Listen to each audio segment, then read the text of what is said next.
And good morning. Well, I should say it's morning. Man, they have had jets flying over the entire time that I've been here so far. Like, it was funny. Yesterday, maybe it was just the rain was so heavy that I didn't hear them, but they have had fighter jets like flying around in circles this morning. And like, as soon as about like 8 a.m. came around, they've just been going around like crazy. I've been hearing them while I was working all morning. And it was actually pouring this morning, like downpour. So it was real late. You know, it just made it easy to just work inside the house instead of trying to find a cafe or like a place where I could park and hop online. And I am currently at the 518 Memorial Park in Gwangju.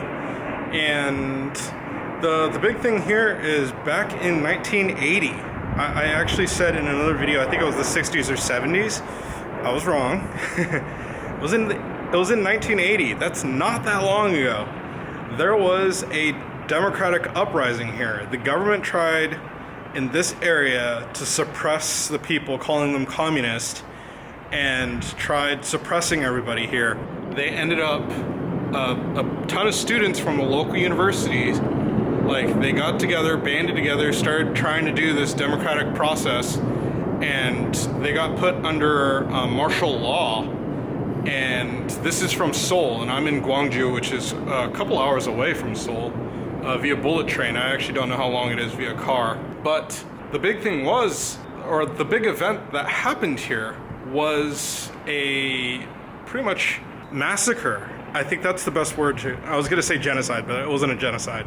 It was a massacre. There was a shooting here from the military.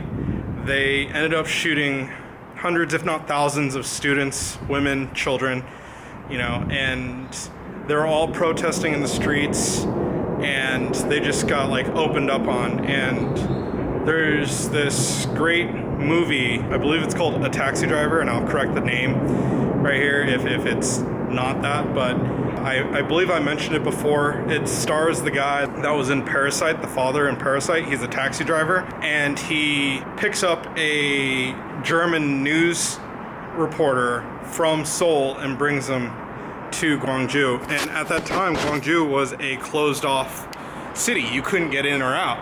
And so there's like this really interesting story behind it. I don't know how much of it's Hollywood versus how much of it's actually the real story being told, but I do know that it's a fantastic movie and one that I advise tons of people to watch. Like, everyone that I've shown it they're like touched, particularly because it is based on real events. And at the very end, if you stay till the very end, you actually see the reporter, the German reporter. He might not have been German, but the reporter that came to this area and broke the news to the world that Korea had this crazy thing going. South Korea particularly had this crazy event going on, and he sent photos and video of it. And not only is his interview at the very end of the movie, but the photos and like footage that he took and he snuck out of Korea was also in there, and he was chased the entire way. And it was just so cleverly done, you know, how he got in and out, how he claimed he was a businessman here to make a deal for America, and you know, he wasn't even American. And furthermore, how he lost touch with the taxi driver, because the taxi driver never gave him his real name, probably to try to protect himself at the very end, which is such a crazy story. Like, I highly recommend it, even if you know how it ends, because I mean, obviously Gwangju is this beautiful city now. There's so much going on here, and it's massive. It's like, I don't want to say it's just like Seoul, but it has the upcomings of a feeling to be like Seoul. And so this park, though, getting back to where I'm at, is built on the site of where the military seated their base. There was a military base here, is what I read, and that the military, the ones who opened fire, they actually left this base. And the people of Gwangju, they took the military base, kind of tore it down, parts of it at least. I think I'll see some buildings down there is what I saw on a map. They tore it down and built this entire park around it.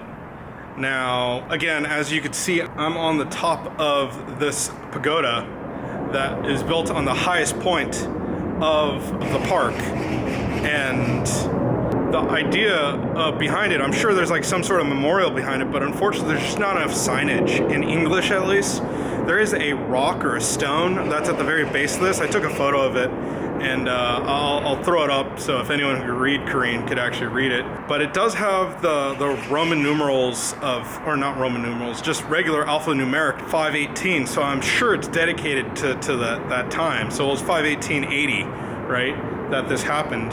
And it's interesting to me because this area has like a perfect view of the entire city. And I don't know, the camera cut off while I was doing it, so I don't know what I got and what I lost, unfortunately. But I do know that this area is like very, very pretty, and I'm gonna go ahead and move on to the next point to see what else there is and to see if there's any more of that military base maybe, and hopefully some more signage. So I'll check back in a moment here. And welcome back. I am actually standing in the main part of the memorial park now, and it's quite powerful. It's very crazy. It's also raining. At the very front of me, right in front of me, is a statue of 3 men, one falling and 2 others trying to carry him. And in front of that, there is kind of a pedestal to have something, maybe like offerings for it. And then where I'm standing is this under like this actual museum type deal that actually goes in. This is the actual memorial behind me. And as you go down, it leads you into a room that has 6 torches, 3 on each side, and then a wall of names. And that wall of names is, I believe at least, is probably everyone who they believe died during the uprising. And there could definitely be more, but that's who they believe or have a firm belief on that passed away.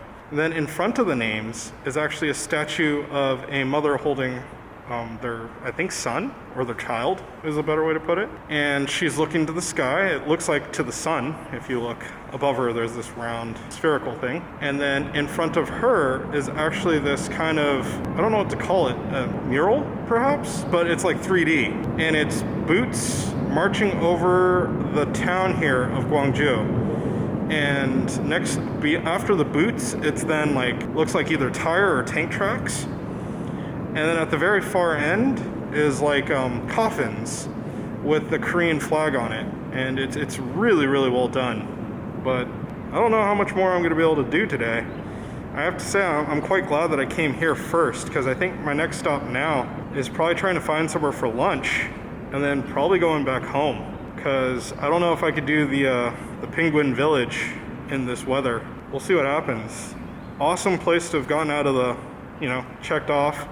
This is the main reason I came to Gwangju anyways, was this memorial. So it ended up working really well. Oh, the jets that you keep hearing flying circles. They are flying circles. There's an Air Force base just right down that way. You could actually see the jets coming in to land. So that's why you keep hearing them, is because they're landing or taking off, one of the two. But that being said, it's great to be here in rainy Gwangju, and I'm gonna go ahead and check out now, and I'll catch you in the next vid. And I'm back. I guess no big surprise. End the video and then find something else cool, right? I have no idea what just happened. The clouds parted and it got like super bright and sunny and it stopped raining. I do see some darker clouds that are moving in, so there's probably gonna be rain again tonight. But right now it's I've obviously taken off my raincoat and everything, and as I was walking back to the car, noticed that they had an individual monument for the students of the uprising of the May 18 Democratic uprising.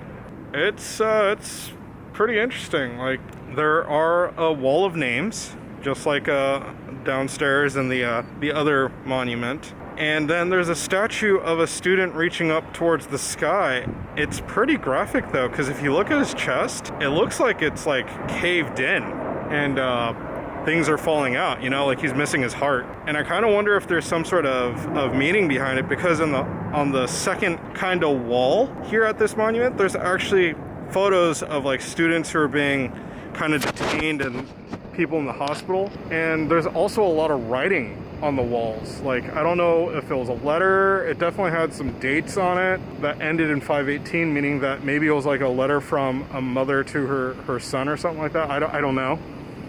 But it is a great monument. Like, and this is just on the way back. I also read on a sign over there that this entire park's supposed to be a monument park. So there are actually supposed to be a lot of monuments around here, and I'm kind of surprised that I've only seen 2 so far. Maybe the pagoda was one, but I don't know. There's an epitaph over there, like a bust of someone, but that looks more like a teacher, and a bunch of students actually just walked by. So I think they're all on their way to either PE or lunch. It is lunchtime, and I'm thinking about going to get lunch now, like I said prior. I think this is where I'm gonna end it though, and I'm just gonna make a beeline for the car since it's not raining, and see if I can get to my next spot and get some lunch. We'll check back in the next vid, definitely from here, because gotta get moving. It's getting dark again. You can totally see everything just got dark. I'm starting to worry. So when I have the weather on my side, I'm gonna use it. See you in the next vid.